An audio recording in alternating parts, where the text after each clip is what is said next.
AITA for refusing to let my friend stay at my house after she broke my trust. So I, 29F, have a close friend, Maggie, 28F, who I've known for about 10 years. We met in college and hit it off right away. We've been through a lot together, breakups, career changes, family drama, you name it. We're the kind of friends who've always had each other's backs, and I've always thought of her as family. Recently, Maggie's life has taken a bit of a downer. She's been going through a rough patch with her job, and her personal life isn't exactly in great shape either. For the past 6 months, she's been struggling with finances and hasn't been able to find steady work. During this time, she stayed with various friends or rented cheap rooms, but she's been asking me more frequently if she could crash at my place. I always told her I was open to the idea, but the timing just didn't feel right. About a month ago, things reached a tipping point for her. Maggie got into a huge fight with her parents, who have been supporting her financially for years. They finally told her they couldn't keep helping her, which led to a major fallout. I knew how much this was affecting her, so when she asked again if she could stay with me for a while, I agreed, thinking it would be temporary and that she would get her life back on track soon enough. I live in a 2-bedroom apartment, which is plenty of space for one person, but not ideal for having a guest long-term. Still, I want to be a good friend, so I cleared out the guest room and set up a place for her to stay. I told her up front that I'd be happy to have her, but she'd need to respect the house rules and be mindful of my space, especially because I work from home and need quiet during the day. At first, things went smoothly. Maggie was grateful, and we even had a few fun hangouts. We watched movies, cooked dinner together, and chatted late into the night like old times. However, after a couple of weeks, things started to take a turn. I noticed that Maggie was leaving her things all over the apartment, often using my stuff without asking, and not cleaning up after herself. I'm a pretty laid-back person, but it was starting to wear on me. The bigger issue, though, was that Maggie had a habit of bringing people over without giving me a heads up. I'm not one to micromanage my friends, but I prefer a little bit of warning when someone new is coming over, especially when I'm working.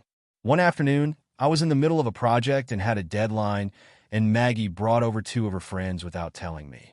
They were loud, drinking, and basically took over the living room. It was frustrating, and I told her that I needed some quiet time to work and that we needed to respect each other's space. Maggie got defensive and said I was overreacting. I tried to let it slide, but the pattern continued. She started coming and going at odd hours, often waking me up at night when she would stumble in with her friends or with someone she was seeing. This wasn't exactly the peaceful environment I needed to get through my work week, so I finally sat her down to talk about it. I told her that while I understood she was going through a tough time, I needed her to respect my boundaries. I asked her to give me a bit more notice if she wanted to have people over and to make an effort to keep her things tidy and clean up after herself. I also let her know that I was starting to feel a bit uncomfortable with how much she was using my space without asking. Maggie apologized and said she'd try to do better, but I didn't feel like much changed. It all came to a head a few days ago. I came home after a long day at work and found Maggie's friend, Lena, on the couch in the living room, eating my snacks and watching my TV. Maggie wasn't home, and Lena was basically acting like it was her house. I was so frustrated by this, especially after having already talked to Maggie about respecting my space. I told Lena she needed to leave and that I wasn't comfortable with her just hanging out without me being informed. Lena got defensive and said she was just trying to make herself comfortable since Maggie wasn't around. She also implied that I was being uptight and that if I really cared about Maggie, I wouldn't mind her bringing people over. When Maggie got home, I told her what happened, and I was pretty upset. I told her that it had crossed a line, and I didn't feel comfortable continuing to let her stay at my place if she couldn't respect my space. Maggie got really upset and accused me of not being supportive. She said I was abandoning her when she needed me most. I told her I wasn't abandoning her, but that she needed to find another solution if she couldn't respect my boundaries. I reminded her that I had been a good friend and had let her stay here for over a month, but it wasn't fair to expect me to put up with this situation indefinitely. Maggie ended up leaving the apartment in a huff and stayed with another friend that night. The next day, I got a long text from her telling me how hurt she was by my decision. She said she had nowhere else to go and felt completely alone now. She also accused me of being selfish and not understanding what she was going through. I haven't responded yet because I'm honestly torn. Part of me feels like I was just setting a reasonable boundary, but another part feels guilty because she's in such a tough spot. I know Maggie's struggling, and I don't want to make her life harder, but I also need my own space. I feel like I've been more than generous, and I don't want to keep sacrificing my own comfort for the sake of her situation. I've tried to be supportive in other ways, offering advice, checking in on her, and even helping her look for work, but I don't know if I'm wrong for drawing the line at her staying with me indefinitely. So, AITA for telling Maggie she couldn't stay at my place anymore after she kept breaking my trust and my boundaries. If you enjoyed the video, don't forget to leave a like and subscribe to the channel. It helps the content grow and motivates me to create even more awesome videos. Turn on notifications so you don't miss any new uploads. Thanks for your support. AITA for not letting my brother's girlfriend stay at my house after she trashed my kitchen. I, 29M, live in a small city about 3 hours away from my family. I've always been pretty close with my parents and 2 siblings, especially my younger brother called 24M. He and I have always gotten along well, and even though we've had our differences over the years, we're usually good about resolving things. The issue that's come up recently is with his girlfriend, Emily, 22F, and how she's been acting at my place. For some context, Kyle and Emily have been together for about a year now. From the start, I wasn't the biggest fan of Emily. She came across as a bit entitled. She always seemed to expect people to cater to her, and she'd often make little comments about how things should be done, or how things in my house could be better. That kind of behavior rubbed me the wrong way, but I didn't say anything at first. I didn't want to make things awkward for Kyle, and I figured I could just keep my distance. A few weeks ago, Kyle called me and asked if he and Emily could stay at my house for a weekend. They were visiting the area, and he said they would be low-maintenance guests. I'm not exactly thrilled about having guests stay over, but I agreed, mostly because Kyle's my brother, and I didn't want to say no. Plus, I figured it would be good to have them over and spend some time together. I've always kept my house fairly neat, and I'm a bit of a stickler when it comes to keeping things clean, especially in the kitchen. I'm particular about how things are stored and organized. Emily, however, didn't seem to share the same level of consideration for the space. The first day they arrived, things started off fine. We went out for lunch, hung out for a bit, and everything seemed normal. But when we got back to my place, Emily immediately started helping in the kitchen. I use quotation marks because her idea of helping was a bit different. She opened my cabinets, moved my pots and pans around, and threw a bunch of things into the sink without asking if they needed to be washed. I'm not trying to be controlling, but I'm pretty particular about how I organize my kitchen. I like to keep things in certain places, and I always make sure everything is clean before it's put away. I politely told her that I like to keep things organized a certain way, and that it would be great if she could avoid rearranging things. She seemed annoyed, but said, "Okay, sure," and walked off to the living room. Later that evening, we all decided to make dinner together. I was cooking, and Emily offered to help. I accepted, thinking maybe she was just trying to be nice. Big mistake. I should have known better. She started pulling out ingredients I didn't even have, using things that weren't necessary for the meal we were preparing, and leaving half the kitchen in disarray. There were utensils everywhere, food wrappers all over the counter, and dishes piled up in the sink. At one point, she even used my good kitchen knives without asking and left them out, which I found incredibly disrespectful. The final straw came when I walked into the kitchen to check on how everything was going, and Emily was using my stovetop in a way that completely messed up the burners. She had spilled something, and it had burned on.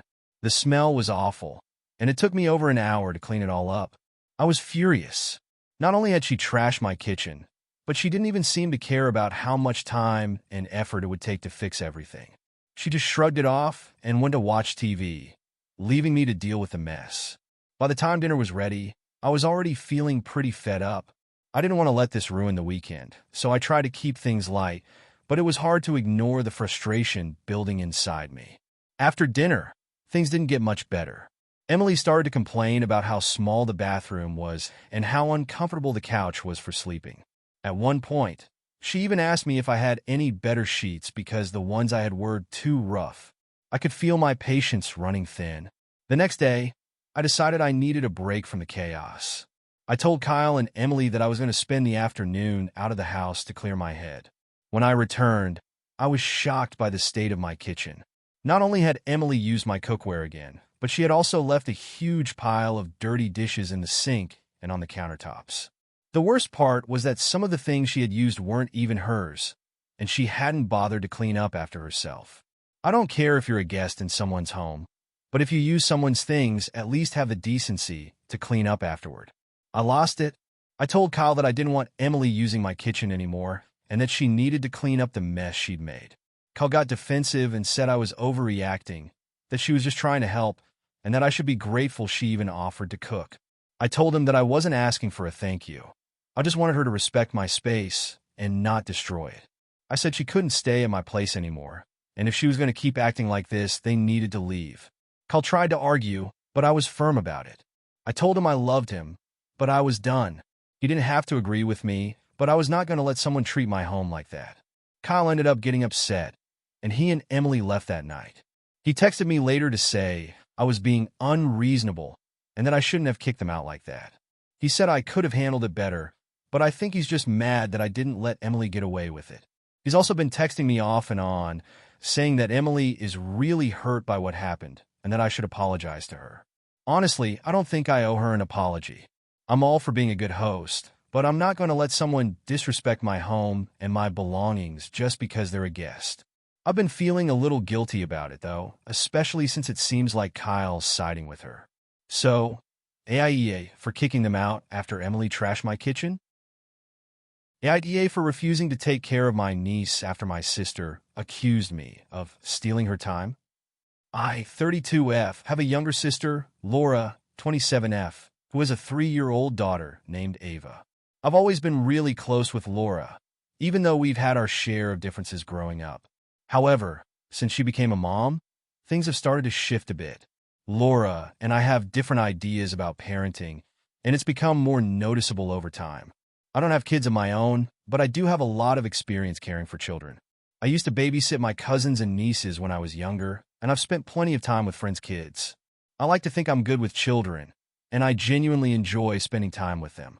I've always made it a point to be involved in Ava's life as well, playing with her, taking her to parks, helping her learn, and just being a positive role model. A few months ago, Laura asked if I could help her out with Ava while she went to a job interview. She explained that her husband was out of town for work, and she didn't have anyone else to watch Ava. I agreed without hesitation. I love spending time with Ava, and I figured it would give Laura a much-needed break. I spent the day with Ava, took her to the zoo, played games, and made sure she was fed and happy. Laura came home, thanked me, and we moved on. Fast forward to a few weeks ago.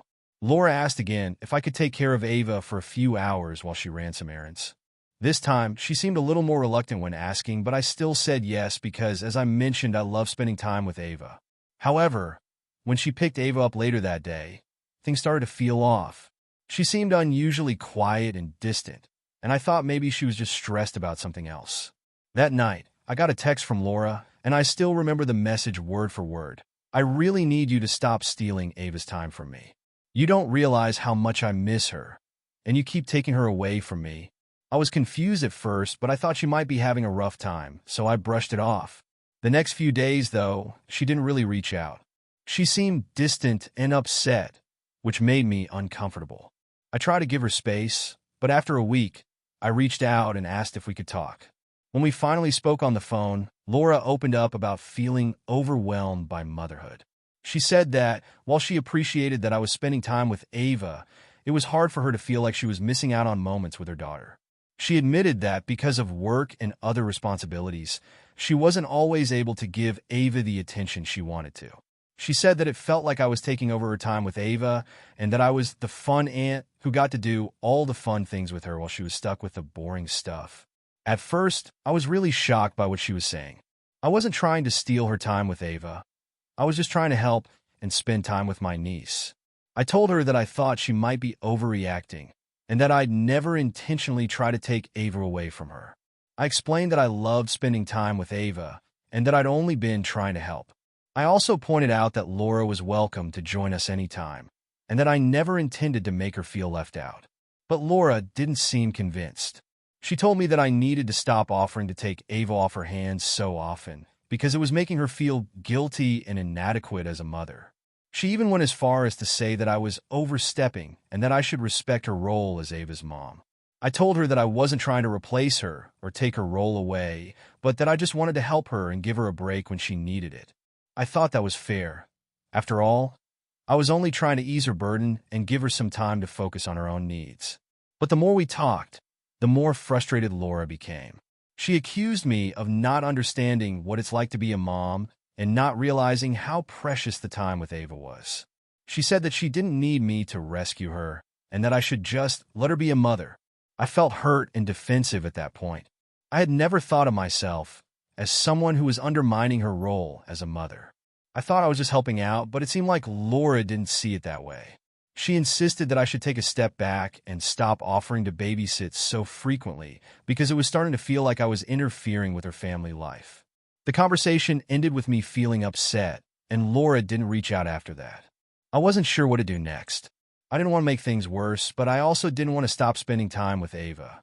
After all, I love my niece and wanted to be involved in her life.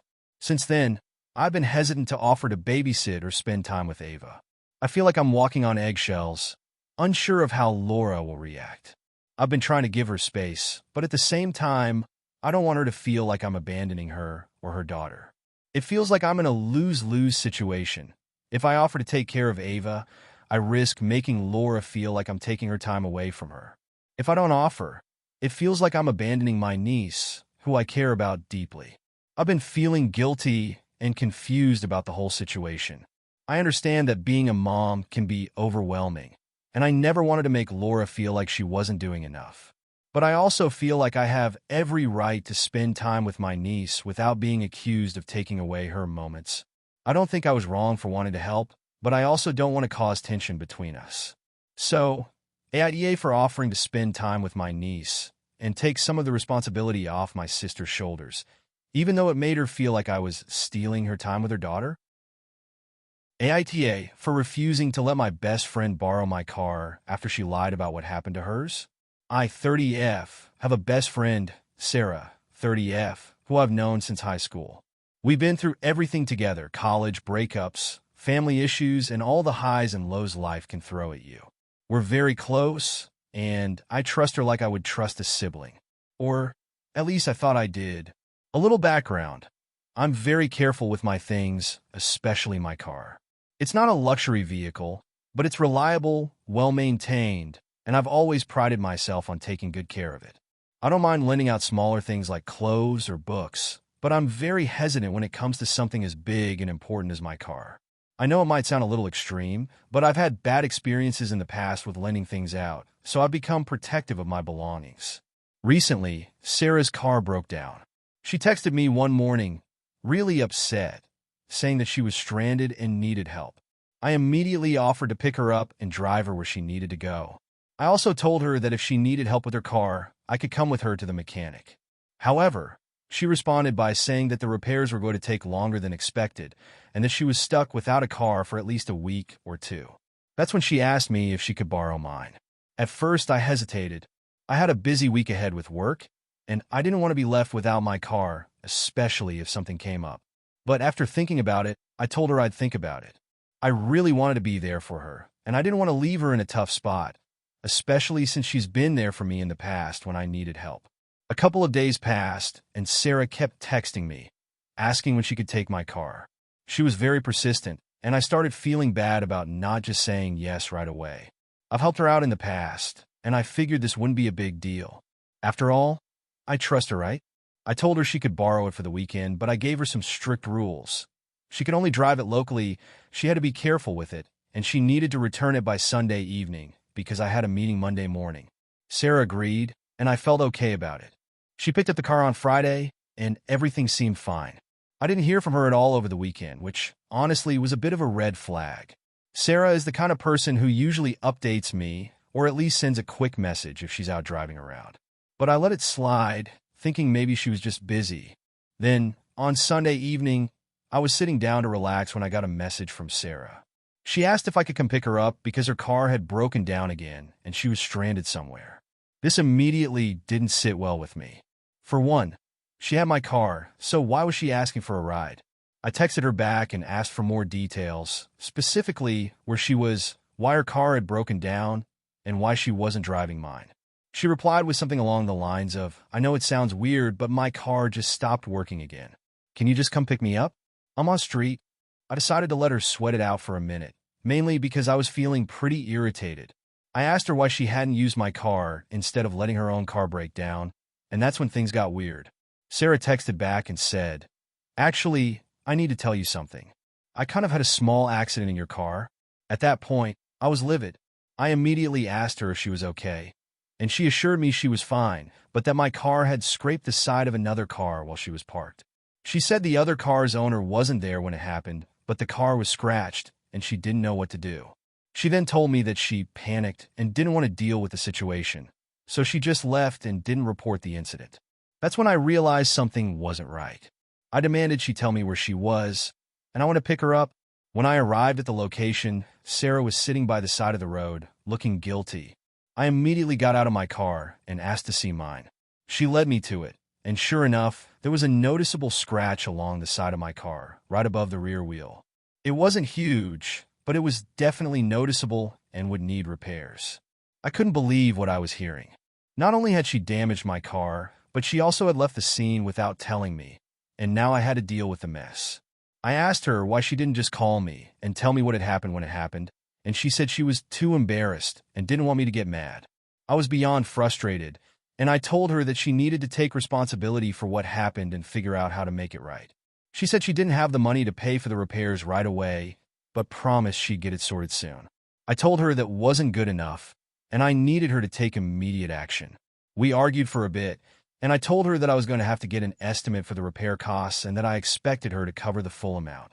At this point, she seemed to get defensive and said, well, I didn't think it was a big deal. It's just a scratch. You're acting like I totaled your car or something. It's not like it's a huge thing. This really set me off. I told her that it didn't matter whether it was a huge thing or not.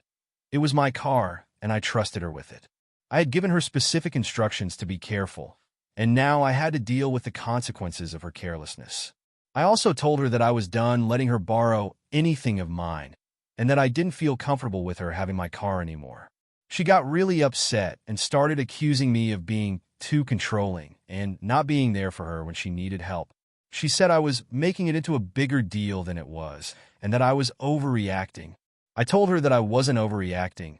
I was just asking for basic respect, and I didn't think it was too much to ask for her to take responsibility for damaging my property. After the conversation, we didn't talk much. She sent me a few text messages apologizing, but I was still really hurt by how things had unfolded. The thing is, I've been there for her through so much, and I never imagined she would do something like this. Now, I'm debating whether I was too harsh in not letting her borrow my car again, or if I'm right to set boundaries with her. I understand accidents happen, but I also feel like she took advantage of my trust and didn't own up to it immediately. So, AITA for refusing to let my best friend borrow my car after she lied about what happened to hers? AITA for refusing to let my best friend move in with me after she lost her job? I, 30F, have a best friend, Jessica, 29F, who I've known since we were in high school. Over the years, we've been through a lot together. We've been there for each other through breakups, bad jobs, family problems, and pretty much everything else that comes with adulting. Jessica is one of the most caring, fun, and supportive people I know, but we've also had our fair share of disagreements. Lately, though, things have been a bit strained between us, and I'm not sure where I stand in this situation. A few months ago, Jessica lost her job. She had been working as a marketing coordinator at a tech company, but the company went through a round of layoffs, and she was one of the unlucky ones. Since then, she's been trying to find a new job, but it's been tough. She's had a few interviews, but nothing has really panned out, and I can tell it's been really hard on her. I've been doing my best to support her through this, listening to her vent and offering advice when she asks for it. I don't mind helping out friends in need, and I know that Jessica is going through a rough patch, so when she mentioned that she might need to move out of her apartment because she couldn't afford the rent anymore, I offered to help. She lives in a pretty expensive area, and I knew she'd been struggling to keep up with her bills. I didn't want her to have to deal with the stress of finding a new place or risk becoming homeless. So I told her that she could stay with me temporarily while she figured things out. I have a 2-bedroom apartment, and I live alone. I don't mind having a guest for a while, but I made it clear that I wasn't able to have someone live with me permanently. I told Jessica that she could stay for a couple of months, max, and that she would need to be actively looking for a job and contributing to the household in whatever way she could. She seemed grateful, and we agreed that it would be a temporary arrangement. At first, everything was fine. Jessica moved in, and we fell into a comfortable routine. She took over the 2nd bedroom, and I tried to make sure she felt at home. She would help with cleaning the apartment, cooking dinner occasionally, and we'd watch movies together on the weekends. It felt like old times, and I was happy to have her around, even if it was under stressful circumstances. However, things started to shift about a month into her stay. I noticed that Jessica wasn't really doing much to find a new job. She'd spend most of the day on her phone, scrolling through social media or watching TV. When she did apply to jobs, it seemed half-hearted at best. I tried to encourage her to stay focused and take the job search seriously, but she would brush me off, saying that it was hard to stay motivated when she wasn't getting any calls back. I get it. It's tough to stay positive when you're not hearing back from employers. But as time went on, Jessica started to get more and more comfortable in the situation. She stopped helping around the apartment as much. I'd come home from work to find dishes piled up, the trash not taken out, and laundry left in the dryer. I had to pick up the slack, and it started to feel like I was living with a roommate who wasn't contributing at all. I started talking to her about it, gently at first. I told her that I didn't mind her staying with me, but I needed her to pull her weight in terms of keeping the apartment clean and doing some of the household chores. She apologized and promised she'd do better. But nothing changed. She'd pick up the occasional dish or fold some laundry, but it wasn't enough to make up for the fact that I was the one doing most of the work. Then things took a turn for the worse. Jessica started getting more and more negative about her situation. She complained constantly about how awful the job market was, how everyone else was getting hired but her, and how she couldn't believe she was still unemployed. While I tried to be sympathetic, I also felt like she was starting to wallow in self-pity. It wasn't helping her situation, and it wasn't making her any more appealing to potential employers. I tried to gently encourage her to change her mindset and stay proactive, but she didn't want to hear it. The final straw came when I came home one evening to find that Jessica had invited some friends over without asking me first. I wasn't thrilled about the idea of having guests over, especially since I didn't know them very well.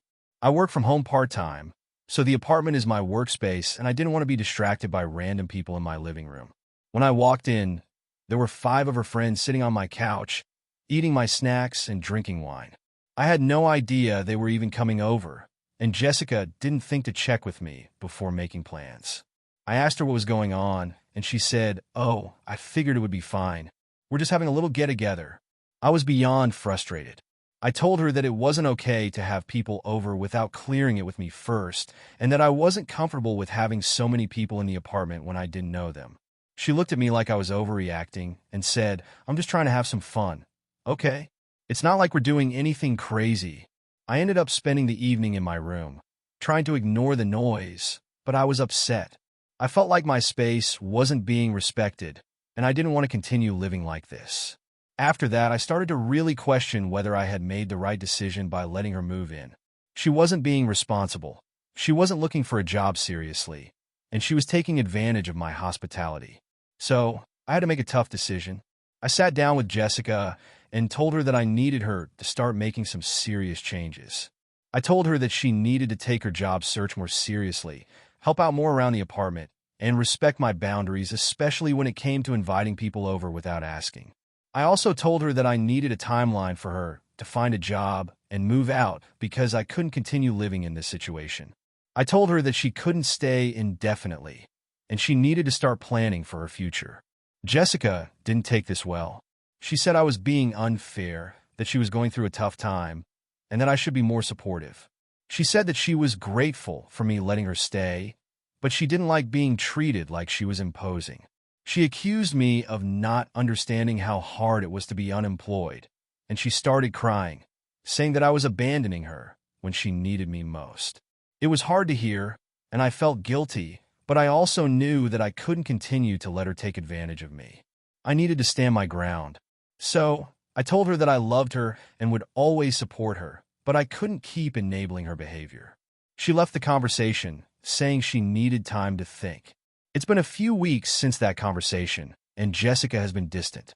I feel like things have changed between us, and I'm not sure where we stand now. I know I was trying to be a good friend, but I also think I've been taken advantage of. So, AITA for refusing to let my best friend move in with me permanently after she lost her job and started taking advantage of my hospitality. AITA for refusing to let my mom have access to my savings account after she asked me to help pay for her bills. I, 28F, am the oldest of 3 siblings.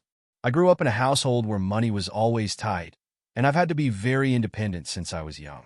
My mom, 50F, raised us as a single parent, and while we never had the luxury some of my friends had, we made do. My mom did the best she could, and I know she worked hard to provide for us. Still, there were times when I had to step up, whether it was helping with groceries, paying for school supplies, or taking care of things around the house. When I graduated college and got my first job, I was really proud of myself for finally being financially independent. I moved into my own apartment, paid all my bills, and even started saving. I didn't have a lot of savings, just enough to feel secure in case something unexpected happened. I worked hard for it, and I was proud of what I had built for myself. Now, my mom's financial situation has always been a bit up and down. She works as an administrative assistant, but her job doesn't pay much, and she's never been good at managing money. Over the years, she's had to take out loans, use credit cards to cover bills, and sometimes relied on friends and family to help out. I've done what I can to help her in the past, but I've always tried to make sure I don't completely drain myself in the process. A couple of weeks ago, my mom called me, and I could tell something was off. She asked if I could come over to her place to talk. When I got there, she seemed upset, but she didn't immediately tell me what was going on. After some prodding, she finally opened up and told me that she was struggling to pay her bills. Her rent was overdue, and she had some medical expenses she couldn't afford. She said that she had been trying to figure out a way to make ends meet, but had come up short, and she didn't want to ask anyone for help, but she didn't know what else to do. I felt bad for her, of course. It's never easy to hear your parent admit that they're struggling, and I knew she didn't want to ask me for money. However, as much as I sympathized with her situation, I was also wary. My mom had always been a bit careless with money, and I didn't want to just hand over cash without understanding what had gone wrong this time. I also didn't want to jeopardize my own financial stability. I had worked so hard to save that money, and I wasn't willing to give it away without a plan. She then asked me for help. Specifically, she asked if I could give her access to my savings account so that she could take some money out to pay her bills. At first, I was shocked. I've always been very private and protective of my savings, and I couldn't believe she was asking for that much access. I told her I wasn't comfortable with the idea and asked her to explain a bit more about why she needed it. She told me that she didn't have any other options and that if she didn't pay her bills soon, she might get evicted. She said she didn't have anyone else to turn to and that I was the only one who could help. She insisted that I could transfer the money back once she got back on her feet, but I wasn't convinced. I explained to her that I wasn't in a position to just give away my savings, especially since I had my own financial goals and responsibilities to take care of. I also reminded her that I had helped her out before, whether it was paying for her car repairs or covering groceries when she was struggling. I didn't mind helping her in small ways, but this was a different situation.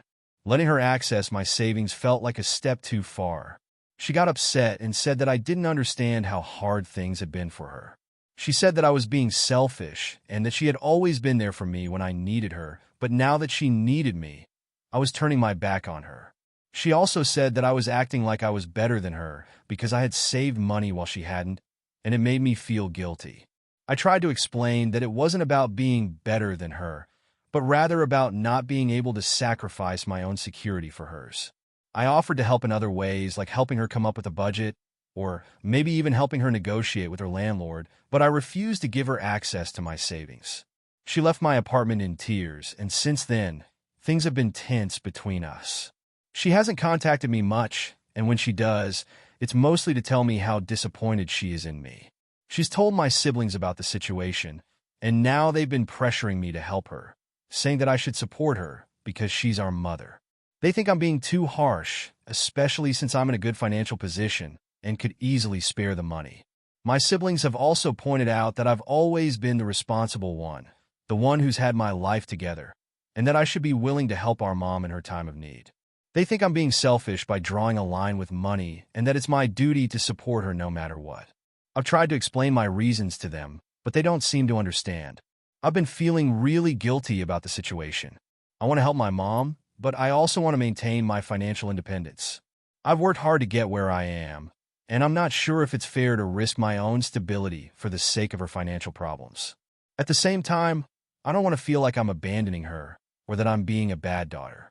I've been trying to stay firm, but the guilt and pressure from my siblings are starting to get to me. I'm wondering if I'm being too harsh or if I should be more understanding of her situation. So, AITA for refusing to let my mom have access to my savings account after she asked me to help pay for her bills. AITA for refusing to let my sister stay with me after she manipulated me into taking care of her dog. I, 32F, have a sister, Megan, 29F, who is, for lack of a better term, a bit of a mess. She's always been the more chaotic one in the family, constantly jumping from one job to the next, not keeping her relationship stable, and generally avoiding responsibility whenever possible. I love her, of course, but after years of bailing her out of situations, I've come to set firm boundaries when it comes to what I'm willing to do for her. She knows this, and for the most part, she respects it. Recently, Megan reached out to me in a bit of a panic. She told me that her landlord had given her an ultimatum.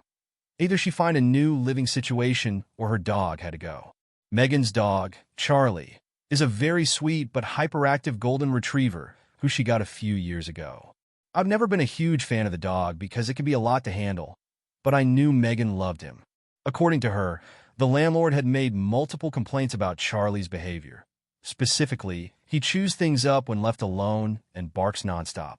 Megan had tried to resolve the situation, but her landlord wouldn't budge, and now she needed to move out quickly. She had no place to take Charlie, and she asked me if I would take him for a few weeks while she figured things out. At first, I hesitated. I don't have pets myself, and I work long hours, so the thought of adding a dog to my routine stressed me out. But Megan was really upset, saying she had no one else to turn to, and I could tell she was desperate. I've always been there for her in the past, and even though this wasn't something I felt comfortable doing, I agreed, thinking it would be a short-term arrangement. I told her that I wasn't comfortable with Charlie staying for more than a few weeks, as it wasn't fair to my lifestyle, and I wasn't prepared to take on the responsibility of a dog long-term. Megan promised that she'd figure things out within that time frame. I even offered to help her look for places that allowed pets, but she assured me that everything would be fine. Megan dropped Charlie off at my apartment the next day. I'll admit, the dog was sweet, but he was also extremely energetic. I spent the first few days getting used to his needs, walking him multiple times a day, feeding him, and trying to get him settled into my space. I had to rearrange some things in my apartment to accommodate him, and I even had to take a couple of days off work because Charlie had separation anxiety and was tearing up furniture when I left him alone. After about a week, Megan didn't check in much. I sent her a couple of texts asking how things were going with her housing situation, but she was always vague and just told me, "I'm figuring it out." I figured that meant she was still in the process of finding a place, so I kept caring for Charlie as best as I could. The dog was honestly a handful, and I started to get a bit frustrated. He was always barking when I left, chewing on my shoes, and knocking things over, and I felt like my life had become all about him. I was doing everything I could to make sure he was okay, but it was clear that this wasn't a good long-term solution for me. At this point, I started asking Megan when she planned to pick Charlie up. I didn't want to seem harsh, but I was becoming overwhelmed, and I wanted to set a clear expectation that this situation couldn't go on forever. She kept telling me that she was still looking for a place, and that everything was so close to being worked out. Each time I checked in, it felt like things were getting pushed back further and further. After 2 weeks, I reached a breaking point. Charlie had chewed through yet another pair of my shoes, and when I tried to call Megan to discuss the situation, she didn't answer. I sent her a text saying that I needed her to pick up Charlie by the end of the week, as I couldn't keep him any longer. She finally called me back, and she sounded frantic. She told me that she had been looking at apartments but hadn't found anything yet, and she asked if she could keep Charlie with me for another couple of weeks. She promised this would be the last extension. I told her no. I felt like I had already been more than accommodating, and I was at my limit. I explained that it wasn't just about the dog. It was about how this situation was impacting my life. I wasn't comfortable with the idea of Charlie staying with me indefinitely, especially when Megan had repeatedly failed to communicate with me properly and kept delaying the move. She tried to guilt-trip me by saying, "You're the only one who can help me right now. You know how much Charlie means to me. If you can't do this, I don't know what I'll do." I stood firm and said, "I've been helping you for weeks now, and it's not fair to me anymore. I can't take care of your dog if you're not even trying to solve your own problems." I told her she needed to figure something out and pick Charlie up within a few days. Megan didn't take this well. She started crying on the phone, accusing me of being heartless and unsupportive. She said, "If you really cared about me, you would be more patient. This isn't just about a dog. It's about me not having anywhere to live. Why can't you just be there for me?" That's when I got upset too. I told her that I had been more than patient, and this whole situation wasn't just about her having a dog. It was about her repeatedly putting herself in these kinds of situations and expecting me to clean up the mess. I told her that I couldn't keep enabling her behavior, especially when she was asking for more than I could give. Megan hung up on me, and the next few days were filled with passive-aggressive texts. She told me that I was being selfish and that I wasn't being the kind of sister she needed. I told her I didn't think I was being selfish. I was setting boundaries for my own well-being. The next day, I was texting with our mom, who said she was disappointed in how I was handling the situation. She told me that I was being too harsh and that Megan was going through a lot. I started feeling guilty. I get that Megan has problems, but I've been through plenty of difficult situations in my own life, and I didn't expect people to just solve my problems for me. I love my sister, but I felt like I was being taken advantage of. I didn't want to be the bad guy, but I also didn't want to sacrifice my own peace of mind just to keep cleaning up after her.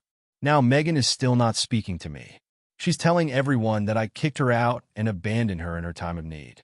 Some of our extended family members have reached out to tell me that I need to help her more, but I feel like I've already done enough.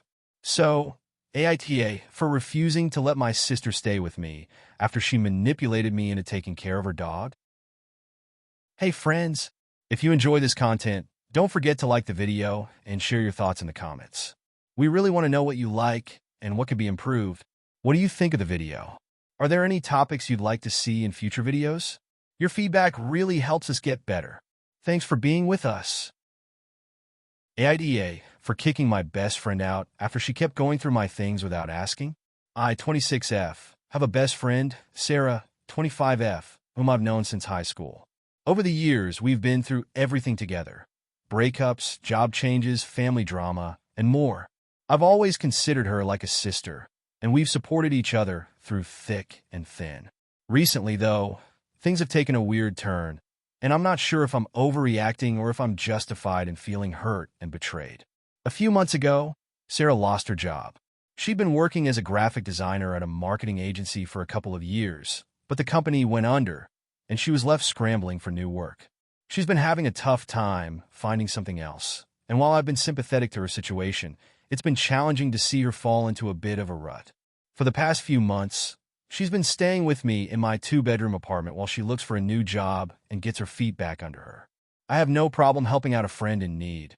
In fact, I've been more than happy to let her stay with me, and I've gone out of my way to make her feel comfortable. I set up the 2nd bedroom for her, and we agreed that she would contribute to the rent and utilities when she got a job again, but in the meantime, she wouldn't have to pay rent. I thought this was fair given her situation, and I didn't want her to feel burdened while she was looking for work. However, things started to take a turn a few weeks ago. At first, I noticed little things like Sarah using my shampoo and conditioner without asking, or eating snacks that I'd bought specifically for myself. I brushed it off because, honestly, I was trying to be a good host and didn't want to make her feel uncomfortable. But then it started to escalate. One day, I came home from work and Sarah was sitting on my couch watching TV. She seemed a bit too comfortable, and I noticed that the lock on my bedroom door was slightly ajar. I went to check, and I found that she had been in my room. My personal journals, some old photographs, and a few of my personal items were out of place. I didn't know what to think, but I was taken aback. I asked her about it, and she casually said that she was just looking around because she was bored and didn't want to invade my space. I tried to let it go, thinking maybe I was just being sensitive. After all, she was going through a tough time, and maybe she wasn't thinking clearly. But the next week, things got worse. I came home again, and this time I found my laptop open on the coffee table. I'm usually very careful about keeping it locked, but it was wide open with some private documents on the screen. When I confronted Sarah, she acted surprised and apologized, saying she didn't realize it was a big deal. But then she shrugged it off, saying, "It's not like you were using it." I was getting frustrated at this point, but I didn't want to cause a scene. I told her that my things were off limits, and I expected her to respect my privacy. She seemed to understand and promised it wouldn't happen again. But it did. The next incident was the breaking point. I had just finished a big project for work and had printed out a few documents to review. I left them on the kitchen table and went out for a walk to clear my head. When I came back, I found that Sarah had gone through the papers. She didn't even ask me if she could look at them. She had just rifled through them like they were nothing. I was beyond livid at this point. Not only had she invaded my privacy again, but she had gone through personal work-related material that I hadn't shared with anyone else. I asked her why she thought it was okay to keep going through my things. She looked at me blankly and said, "I was just curious. It's not like you were going to use it right now. I was trying to help by looking at your stuff and maybe getting inspired." This was the moment I realized I had been far too lenient with her. I told her that she needed to respect my boundaries and my privacy, and that I couldn't keep living like this. It wasn't just the little things anymore. It was a complete disregard for my personal space and belongings. She didn't seem to take it seriously, so I told her that she needed to pack her things and leave. She was absolutely shocked. She started crying, saying that she had nowhere else to go and that I couldn't just throw her out when she had no job and no place to live. She said I was being unfair and selfish, especially since she'd helped me out so much in the past. She mentioned that I had always been the one who was in control and had everything together, and she needed my help more than ever now. I told her that I understood her situation, but that I couldn't continue letting her treat me this way. I explained that I had always tried to be supportive, but there were limits to how much I could handle.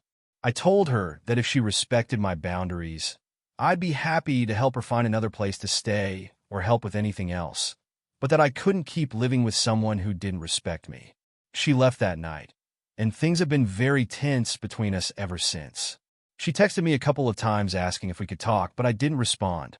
I feel like I did the right thing by setting a boundary, but I'm still second-guessing myself. I love Sarah like a sister, but I also know that I can't let her walk all over me just because she's going through a tough time. I've had a few friends tell me that I was too harsh and should have been more understanding, but others think I made the right call by standing up for myself. So, AITA for kicking my best friend out after she kept going through my things without asking? AITA for telling my mom I won't visit her anymore if she keeps making passive-aggressive comments about my weight? I, 28F, have always had a complicated relationship with my mom. Growing up, she was a bit controlling, always emphasizing how important it was to be thin and beautiful. She often made comments about my weight, even though I was a relatively healthy weight for my age. It wasn't until I got older that I realized how much those comments impacted me. I developed a strained relationship with food and my body image, but I've worked hard to overcome it over the years. Despite all of this, my mom and I have managed to maintain a decent relationship. We speak often, and she's always been supportive of my career and personal goals, but we still have this lingering issue of her constantly commenting on my weight. I've addressed it with her a few times in the past, and she has apologized, but the comments always seem to come back, especially when I visit. The most recent issue started when I came back to visit my family for the holidays. I hadn't been back home in about 6 months due to work commitments, so I was looking forward to spending time with my parents and catching up. My mom had made a big dinner for the occasion, and while it was delicious, I noticed that she was making comments about how much food I was eating. For context, I've always been a bit of a foodie. I love trying new dishes, and I'm definitely not shy about eating. However, I make sure to balance my diet, exercise regularly, and overall maintain a healthy lifestyle. My weight has fluctuated a bit over the years, but I've never been unhealthily overweight, and I've always felt comfortable in my own skin. That night, while we were sitting around the dinner table, my mom casually said, "Wow, You're really eating a lot tonight. Are you sure you don't want to slow down? You don't want to get back to where you were a few years ago." She said it with a laugh, as though it was a harmless joke, but it hit me like a punch to the gut. I've been working hard on myself, mentally and physically, and comments like that make me feel like I'm still that insecure teenager who was constantly worried about her weight. I tried to brush it off and continued eating, but I couldn't stop thinking about her comment. It was a clear passive-aggressive jab at my weight disguised as a joke. A little while later, when I was helping clean up in the kitchen, she followed me in and said, "I'm just saying, you look good now, but you've got to keep an eye on it. Don't get too comfortable." This time, it was more direct, and I could feel my blood starting to boil. I wanted to snap at her, but I took a deep breath and tried to stay calm. I told her, "Mom, I'm really tired of you making comments about my weight. I'm doing fine, and I'm happy with how I look. You said this kind of thing before, and it's really hurtful." She looked surprised, almost like she didn't understand why I was upset. Then she said, "I'm just worried about you, sweetie. You know I care about you, and I don't want you to end up unhealthy again." I could see the concern in her eyes, but I knew it wasn't coming from a place of love. It was coming from her own insecurities and the way she had been raised to think about body image. I told her that I understood her concern, but that I was an adult now, and I didn't need her to police my body or my eating habits. I explained that I had worked really hard to get to a place where I felt comfortable and confident in my body, and that her comments were undermining that progress. She seemed to get defensive, saying that she was just trying to help, but I could tell that she wasn't really listening. The conversation ended awkwardly, and I went to bed feeling upset. Over the next few days, the passive-aggressive comments continued. At breakfast, she told me, "I bought some healthier snacks for you, just in case you don't want to overdo it with the sweets." Then, when I went to grab a second helping of mashed potatoes at dinner, she said, "Are you sure you need more? You don't want to undo all your hard work at the gym." By this point, I had reached my breaking point. I didn't want to make a huge scene during the holidays, but I was beyond frustrated. I felt like I was constantly being put under a microscope and judged for something that shouldn't even be an issue. My mom wasn't being malicious, but she was being thoughtless and dismissive of the work I've done on my own body and mind. I pulled her aside later that evening and said, "Mom, I really need to talk to you. I can't keep visiting if this is how it's going to be. You keep making these comments about my weight, and it's really starting to affect me. I've asked you to stop before, and yet here we are again. If you keep it up, I'm not sure I'll feel comfortable coming to visit anymore."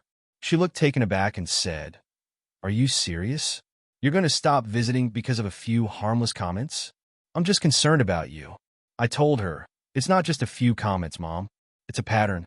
And I've told you before that I don't want to hear them. It's hurtful, and I'm tired of feeling like I'm not good enough no matter how hard I try. I'm not asking you to agree with me or change your views, but I am asking you to respect my boundaries."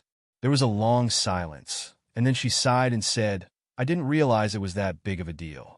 I'm sorry. I didn't mean to hurt you." We had a long conversation after that, and she promised she would try to be more mindful of what she said. She explained that growing up, her own mother was very critical about her weight, and she had internalized a lot of those lessons. While I understood where she was coming from, it still didn't excuse the way she treated me. Since then, things have been a little better, but I still feel uneasy about it. I've been very clear with her that if the comments continue, I'll have to distance myself further. I've been setting stronger boundaries with her in general, and it's been a work in progress. I'm feeling torn, though. On one hand, I know I'm standing up for myself and protecting my mental health. On the other hand, I know my mom genuinely cares about me, even if her way of showing it isn't always healthy. I don't want to cut her off completely, but I also don't want to keep tolerating behavior that's damaging to my self-esteem. So, AITA for telling my mom I won't visit her anymore if she keeps making passive-aggressive comments about my weight. AITA for refusing to let my brother move into my apartment after he lost his job. I, 29F, have a younger brother, Adam, 25M, who I've always had a complicated relationship with. Growing up, we weren't exactly close. He always felt like the golden child of the family, getting all the attention from our parents, always excelling at everything he tried, while I was the one who was constantly trying to play catch-up. As a result, we've always had a bit of tension, but over the last few years, we've gotten better at understanding each other and even started spending more time together. Despite our differences, I've always been there for Adam when he needed me. I've loaned him money when he's been short on rent or helped him get out of tough situations with his friends. I've never minded supporting him when he needed it, even if it sometimes felt like he didn't fully appreciate it. Recently, Adam lost his job. He'd been working as a junior accountant at a small firm for about a year, but the company went under, and he was laid off. He was upset about it, understandably, and he spent a couple of weeks job hunting and doing interviews. During this time, he was living in a shared apartment with a roommate, but the roommate situation became unstable, and Adam eventually moved out. He told me that he couldn't stay there anymore because there were too many issues with the place and that his roommate had made living there unbearable. He had nowhere to go and no backup plan.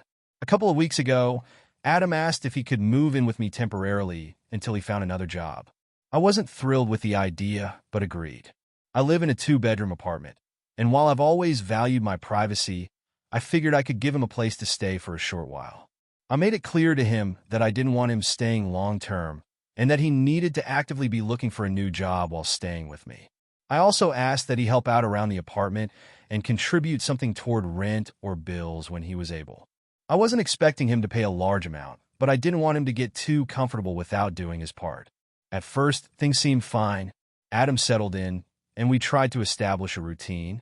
He helped with cleaning the apartment, occasionally cooked dinner, and seemed to be doing everything I asked. I was hopeful that this arrangement would work, even if it was a bit awkward for me. However, after the first couple of weeks, I started noticing some concerning behavior.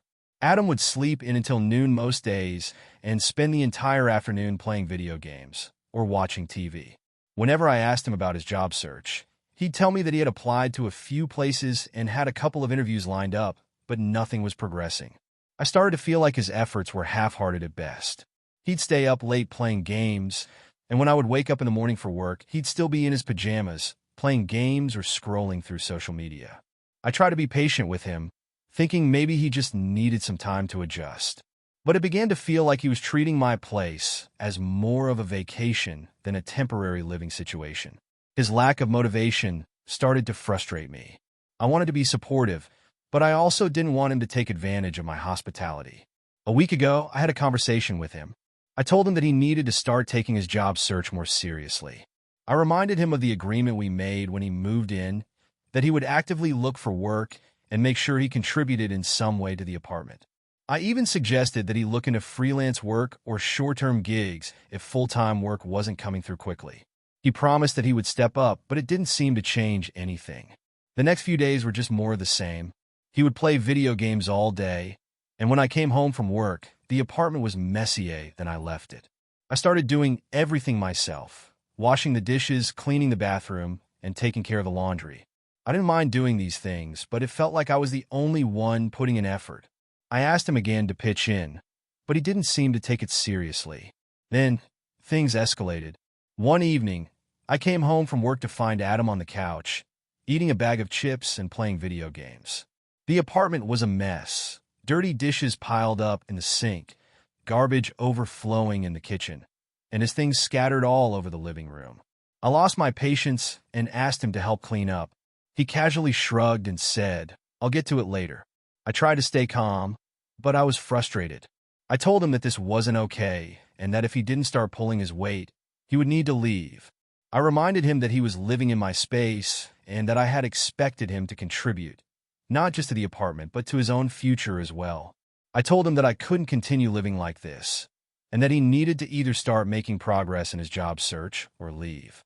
I was tired of feeling like I was taking care of him, and I wanted him to take responsibility for himself. Adam got upset and accused me of being harsh. He said that I didn't understand how hard it was to find a job and that I was expecting too much from him. He said he was grateful for me letting him stay, but felt like I was being unreasonable by demanding that he contribute when he was already dealing with so much stress. He told me that he needed space to figure things out, and that I was making him feel like a burden instead of a guest. I felt guilty for upsetting him, but at the same time, I felt like I had given him enough chances. I didn't ask for much, just a little effort and some responsibility. He stormed off to his room, and things have been tense ever since. We've barely spoken, and when we do, it's awkward and uncomfortable. He still hasn't made much progress on his job search, and I've had to do everything around the apartment myself. The situation has been weighing on me, and I'm not sure what to do next. I want to help my brother, but I don't want to enable his lack of effort or let him take advantage of me. I've considered asking him to move out, but I'm worried that will completely ruin our relationship. On the other hand, I feel like I'm being taken for granted, and I don't know how much more I can handle. So, AITA for refusing to let my brother move into my apartment after he lost his job and hasn't made any effort to improve his situation? Should I be more understanding, or is it time for him to take responsibility? AITA for cutting off my best friend after she ruined my career opportunity? I, 30F, have been best friends with Claire, 29F, for over 10 years. We met in college, and ever since then, we've shared everything. Our dreams, our struggles, and countless memories. While our lives have taken different paths after graduation, we've managed to stay close despite everything. I've always been the more career-focused one. I've worked hard to climb the corporate ladder in a competitive industry, and after years of dedication, I finally landed a major opportunity. I had been applying to this specific company for months, going through several rounds of interviews and assessments. When they finally offered me the job, I was over the moon. It felt like all my hard work had paid off, and it was the opportunity of a lifetime. The position was in a department where I'd worked in the past, and it was a role that had always been my dream job. Not only did it come with a significant salary increase, but it was a big step forward in terms of the type of work I wanted to be doing long-term. I couldn't wait to share the news with my friends and family, especially Claire, who had always been supportive of my career goals. However, when I told Claire, her reaction wasn't what I expected. Instead of being genuinely happy for me, she seemed distant and a little cold. At first, I thought it was just a fleeting reaction, but as time went on, it became clear that something was off. She didn't seem excited when I talked about the job or the opportunity, and she kept making little comments that made me feel like she wasn't fully supporting me. One evening, we were having dinner at my place when the subject of the job came up again. I was excitedly talking about the upcoming changes and how much I was looking forward to the new challenge when Claire suddenly interrupted me. I just don't get why you're so excited about this job," she said. "It's not like you're going to be doing anything groundbreaking or important. It's just another office job, right?" I was taken aback by her comment but tried to brush it off, thinking she was just joking. "It's not just an office job, Claire. It's a huge opportunity for me, and I really want to make the most of it." But she wasn't done. "Well, I don't know why you're putting so much into it. You could probably do something more creative. I mean, it's not like you're changing the world. You could always do something more fulfilling, don't you think?" That comment stung more than I expected. I'd been working for years to get to this point, and hearing her belittle my achievement felt like a punch to the gut. But again, I let it slide, thinking maybe she was just feeling insecure about her own situation. Over the next few weeks, things between us started to get worse. Claire seemed more distant, and she began making passive-aggressive remarks whenever we talked. She would send texts like, "Must be nice to get handed everything on a silver platter," or "I guess some people are just lucky." She had always been ambitious, but in a more relaxed way, and I knew that deep down, she was struggling with her own career situation. She was still working at a job she hated and hadn't found the type of success I had in the same time frame. I tried to be supportive and encourage her to keep pushing, but it felt like nothing I said helped. I was getting frustrated with her behavior, but I didn't know how to address it without making things worse. Then, the situation took a turn for the worse when the company I was about to join reached out to me for one last pre-employment check. They asked for a reference, and naturally, I asked Claire to provide one. I had known her for years and figured she would say good things about me, considering we were close friends and I trusted her judgment. I didn't think much of it and assumed she would provide a glowing recommendation, as we had worked together on projects in the past. But about a week later, I received a call from the HR department of the company. They told me that there had been some issues with my reference check. The feedback they had received from Claire was unfavorable, and they were now having second thoughts about moving forward with my offer. I was stunned. I asked the HR rep for specifics, and they informed me that Claire had mentioned concerns about my work-life balance, insinuating that I was a workaholic who neglected personal relationships. She also mentioned that I had never been the easiest person to work with. I could not believe what I was hearing. Not only was it untrue, but I felt utterly betrayed by someone I considered my closest friend. I immediately called Claire to confront her, but she didn't answer. I sent her a message, asking if she had really said those things about me, and she responded with a simple, "I didn't think it would matter. I was just being honest." My heart sank. Why would you say something like that? You know how much this job means to me. Why would you sabotage me like this? Her response was cold. I wasn't trying to sabotage you. I just think you need to slow down. You're always so focused on work, and I don't think it's healthy. Maybe it's time you learn to take things less seriously. It was in that moment that I realized the depth of the situation. Claire wasn't just being a little distant or jealous. She had actively tried to ruin my career opportunity. It wasn't the first time I'd noticed her doing things to undermine me. Small comments, little digs, but this was the breaking point. She had crossed a line that I could never forget or forgive. I took a few days to process everything, and then I made the difficult decision to cut ties with Claire. I blocked her on social media, stopped answering her texts, and avoided responding to any of her calls. When she finally reached out to me through a mutual friend, I explained that I could no longer have someone in my life who would intentionally sabotage my success out of spite. I told the mutual friend that I felt betrayed and that I needed space to heal from this. The fallout was immediate. Claire reached out to me multiple times, apologizing profusely and claiming that she didn't mean to hurt me. She said she was just looking out for me and that she never intended to destroy my career.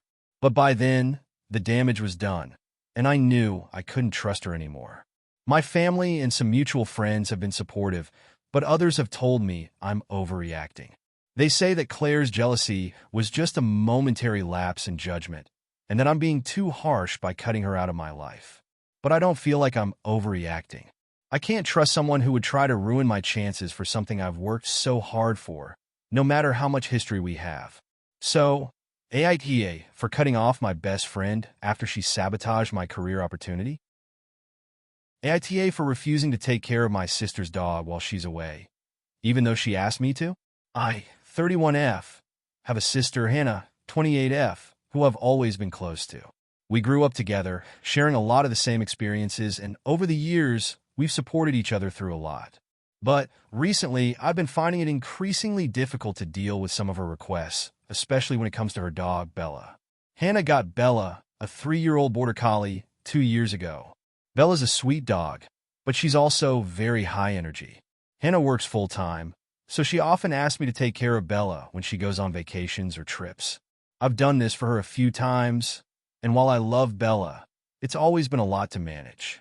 I work full-time too, and having a dog in my house for extended periods of time is stressful. I've had to rearrange my schedule, miss out on plans, and even take time off from work to accommodate Bella's needs. I've done it because I love my sister and want to help, but it's never been easy, and I've always told her that I'd prefer if she could make other arrangements next time. Last month, Hannah informed me that she was going on a week-long vacation with her boyfriend, and she asked me to watch Bella for her while she was away. I didn't want to do it, especially since I had some important work projects to focus on, and I'd already agreed to help out with her dog several times before. I told her that I wasn't able to take care of Bella this time, and that she would need to find a dog sitter or a kennel. I was firm, explaining that I just couldn't handle the extra responsibility at the moment, and that I needed a break. Hannah was upset when I said no. She said she didn't have any other options, and that it was really important to her to go on this trip. She said, "I know you've watched Bella before, and I'd really appreciate it if you could do it again. I don't want to leave her with just anyone. I understand that she's attached to Bella and wants the best for her, but I felt like I had already done more than enough, and I just couldn't do it anymore." I suggested that she ask a friend of hers, someone who loves dogs but doesn't have one of their own, to watch Bella instead. I even offered to help her find a professional dog sitter or a good boarding facility in the area. But she kept insisting that no one else would be as good as me with Bella. She even said that she would feel guilty leaving Bella with someone who wasn't me because I'd always been so good with her. She tried to guilt-trip me into saying yes, which didn't sit well with me. It felt like she was ignoring my boundaries and trying to manipulate me into doing something I didn't want to do. Eventually, after a few days of back and forth, I still stuck to my decision and told her I wasn't going to watch Bella. Hannah got really upset, saying that I was being selfish and that I should prioritize her and her happiness. She told me that I should understand how much this trip meant to her and that I was making her feel awful by refusing to help. She said, "I don't understand why you're doing this to me. I've always helped you when you needed it." I tried to explain that this wasn't about not helping her. It was about my own well-being and not being able to handle the responsibility of caring for a dog right now. I told her that I was under a lot of stress at work and in my personal life, and I just couldn't take on any more commitments. I even told her that I felt like I had already been doing her a huge favor every time I watched Bella, and that I didn't want to keep saying yes when it was becoming too much for me. After our conversation, things got tense between us. She kept sending me messages, asking if I had changed my mind. She told me I was being dramatic and that I should just suck it up and help her out one more time. I felt like I was being bombarded with guilt, and I started to feel really bad about sticking to my boundaries. But deep down, I knew I was making the right choice for myself. Eventually, the trip came and went, and Hannah managed to find a dog sitter. I didn't hear much from her while she was away, but when she came back, she didn't reach out to me immediately. When we did finally talk, it was awkward.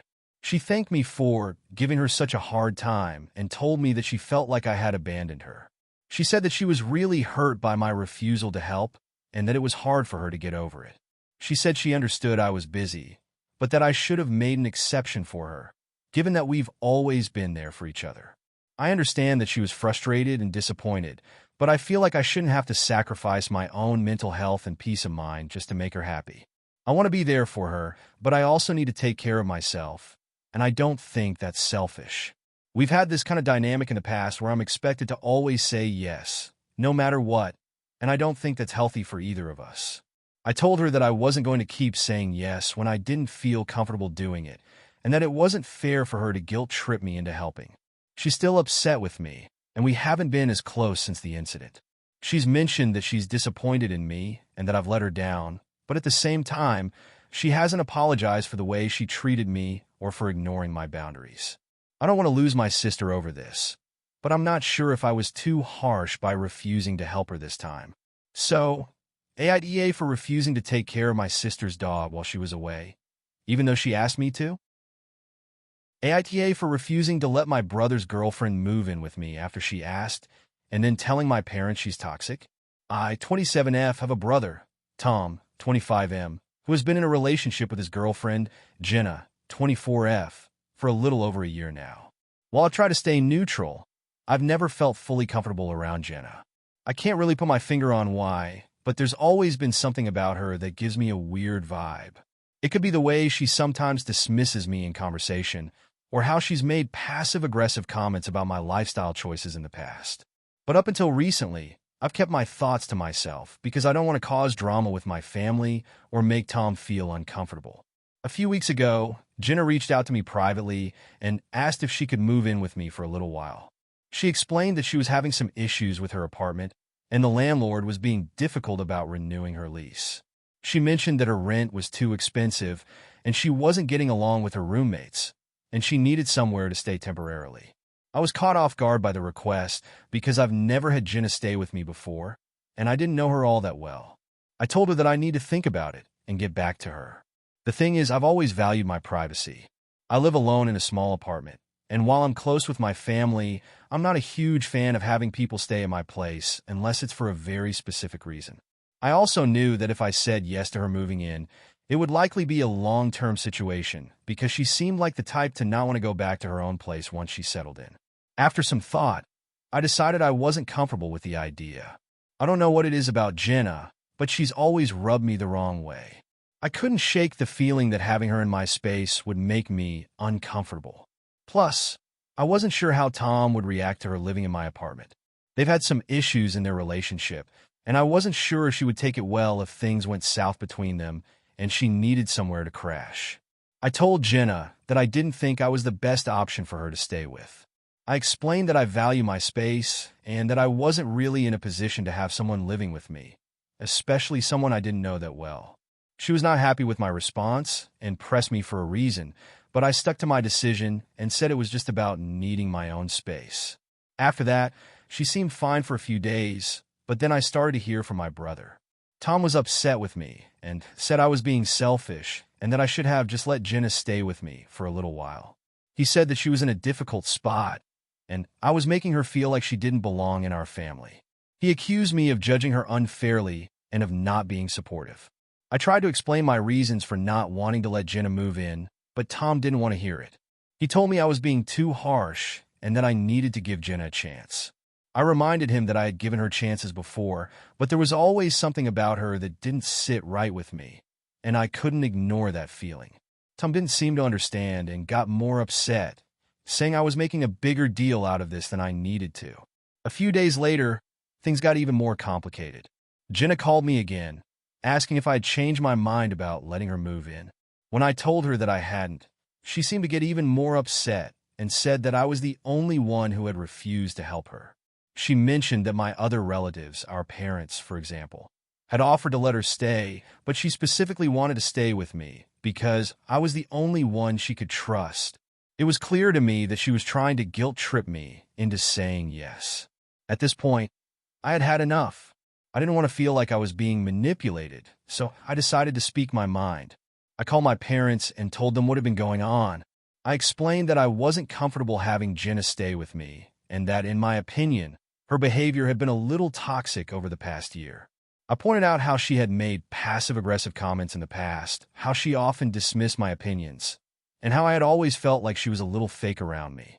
I told my parents that I didn't feel safe having her in my space, and that I didn't think it was healthy to have her around me all the time. To my surprise, my parents were shocked by my feelings but were supportive.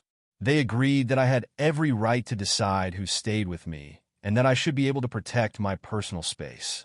They also expressed some concerns about Jenna's behavior, especially since they had noticed the same things I had, but hadn't said anything before.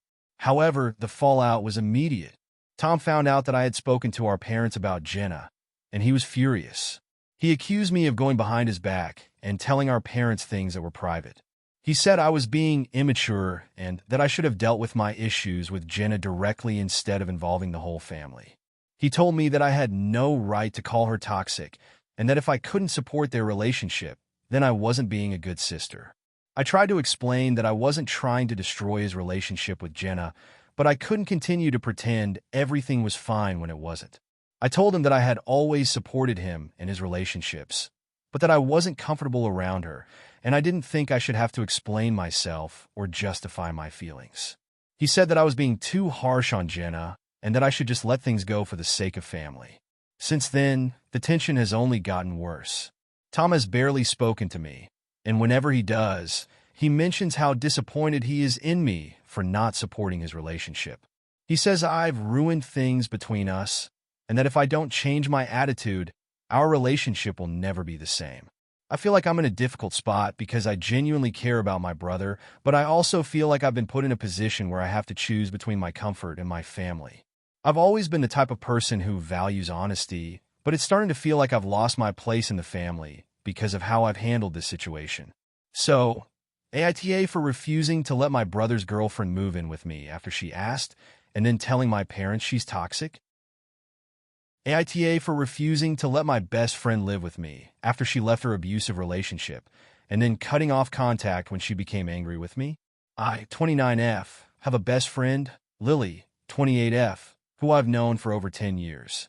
We've been through a lot together and we've always had each other's backs, even when things got tough.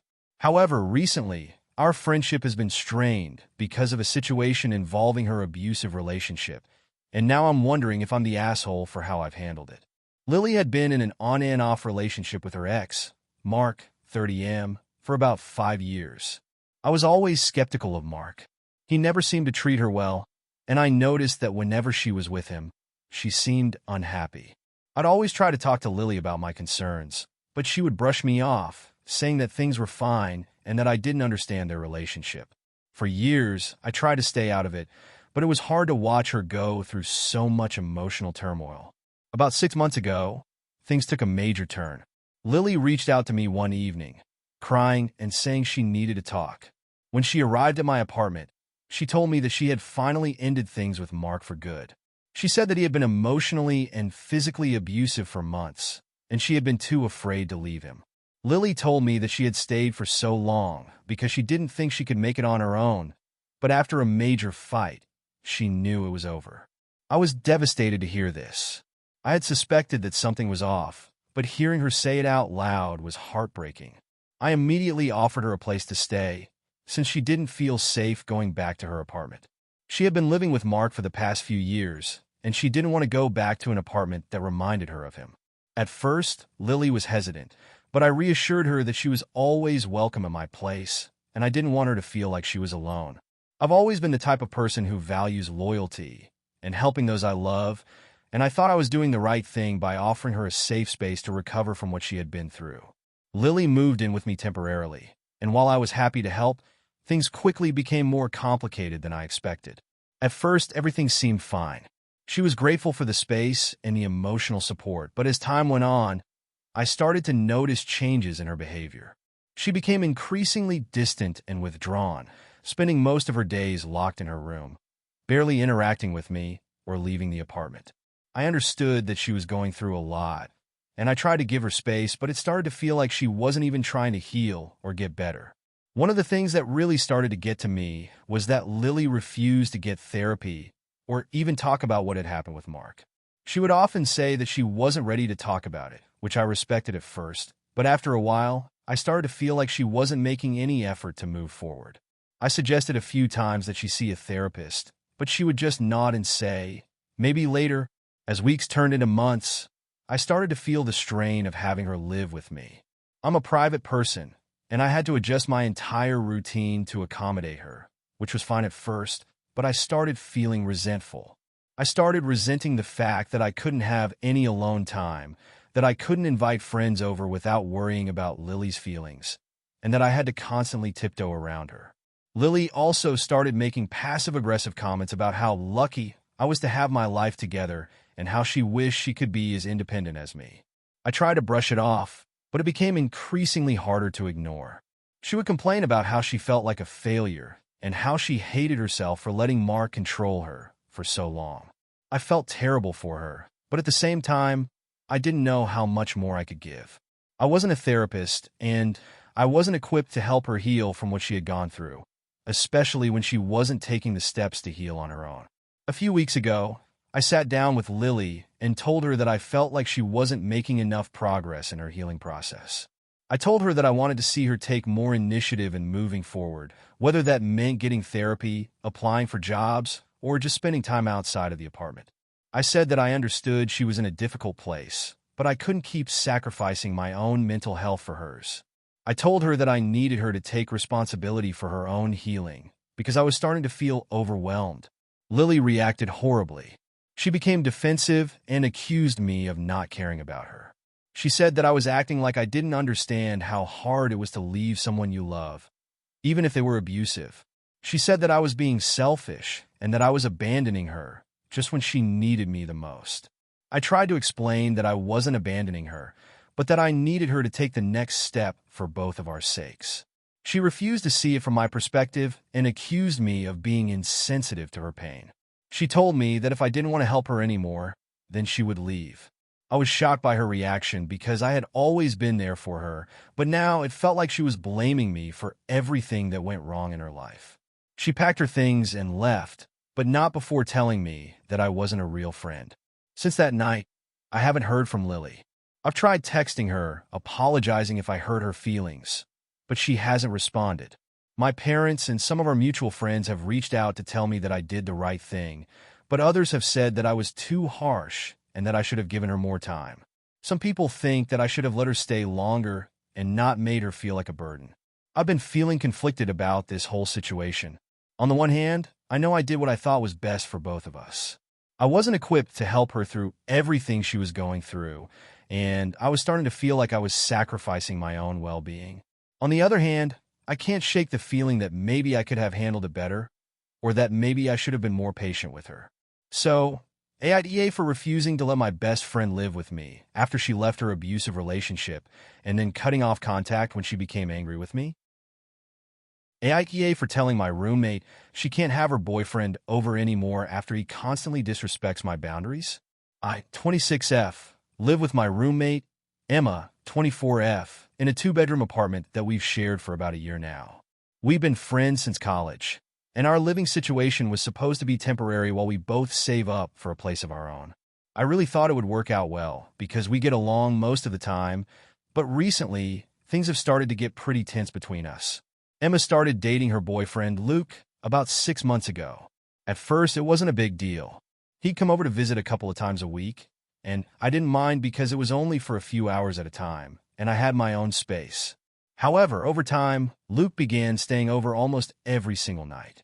At first, it was just a few nights a week, but then it turned into every night. I'd come home from work, and there he would be, lounging on the couch, playing video games, or just hanging out like he lived there too. At first, I tried to be accommodating because Emma is my friend, and I didn't want to cause any drama. But after a while, it started getting on my nerves. I work long hours, and when I get home, I like to unwind, relax, and have some peace and quiet. Having someone else in the apartment all the time made it hard for me to have any personal space. I began feeling like I wasn't even living alone in my own apartment anymore, which was never the arrangement we had when we signed the lease. I also started noticing that Luke would leave his stuff all around the apartment. He'd leave dirty dishes in the kitchen, his shoes in the hallway, and sometimes even food wrappers on the coffee table. I don't mind cleaning up after myself, but having to clean up after him too felt like a lot, especially since he wasn't contributing anything to the apartment. I asked Emma a couple of times if she could talk to Luke about cleaning up after himself and respecting the space, but nothing changed. The final straw came last month when I came home to find Luke sitting at the kitchen table with his feet up on the chair, eating my food. I had just gone grocery shopping that morning and bought a couple of things I'd been really looking forward to eating, but Luke had already eaten them without asking. I was upset, but I tried to stay calm. I told him that I'd appreciate it if he asked before eating my food. He just shrugged and said, I thought it was no big deal. I decided to talk to Emma about the situation. I explained how I was feeling and told her that Luke's constant presence and disregard for personal boundaries were making it difficult for me to feel comfortable in my own home. I told her that I didn't want to be the bad guy, but I needed her to have a conversation with Luke about respecting the space and boundaries in the apartment. I was hoping she would understand and agree with me, but she didn't. Instead, she got defensive and told me that I was being unreasonable. She said that Luke is her boyfriend and that she shouldn't have to choose between him and me. She also said that I was being too possessive of the apartment and that I should be more flexible. I tried to explain that it wasn't about being possessive. It was about needing space and respecting the agreement we had when we moved in together. We agreed to share the apartment, but it wasn't supposed to be a three-person living situation. The conversation didn't go anywhere, and Emma didn't seem to take my concerns seriously. The next week, Luke was still coming over every night. He still wasn't cleaning up after himself, and he was still eating my food without asking. I felt like I had no choice but to set a firm boundary. I sat Emma down and told her that I was no longer comfortable with Luke staying over all the time. I told her that it wasn't fair to me, and that I needed to feel like my apartment was my space too. I said that I was okay with him coming over occasionally, but that it had to be on a schedule and not every single night. I also asked her to talk to him about the food and cleaning up after himself. I tried to stay calm, but I was pretty frustrated at this point. Emma got really upset with me. She told me that I was being controlling and that I was overreacting. She said that I should be more understanding and that I needed to make more of an effort to get along with Luke. She even said that I was being selfish for not wanting her to be happy with her boyfriend. She told me that she felt like I was trying to dictate her relationship and that I was being unreasonable for asking her to set boundaries with him. I was shocked and hurt by her reaction. I felt like I had tried to be patient and understanding, but she wasn't listening to me at all. I explained that I wasn't trying to interfere with her relationship, but I also needed to feel comfortable in my own home. I told her that if things didn't change, I would need to reconsider living with her altogether. Since then, things have been really tense between us. Emma has kept seeing Luke every day, and I've had to deal with him being over all the time. I've been more distant, and I've stopped putting in the effort to make things work. I don't want to start fights, but I feel like my needs aren't being respected. I've even started looking for other places to live because I'm not sure I can keep dealing with this dynamic. Emma still doesn't understand why I'm upset, and she's been passive-aggressively ignoring me. Every time Luke comes over, it's like I'm not even there. I feel like I'm just a guest in my own apartment, and I'm really starting to feel like I'm not welcome anymore. So, AITA for telling my roommate she can't have her boyfriend over every night and asking her to respect my boundaries? Or should I have just sucked it up and let her do what she wants, since it's her boyfriend? Thank you for watching until the end. If you enjoyed this video, don't forget to like and subscribe to the channel so you won't miss new videos. Also, leave a comment. I'd love to hear your thoughts. Your support and engagement mean a lot to me. See you in the next video.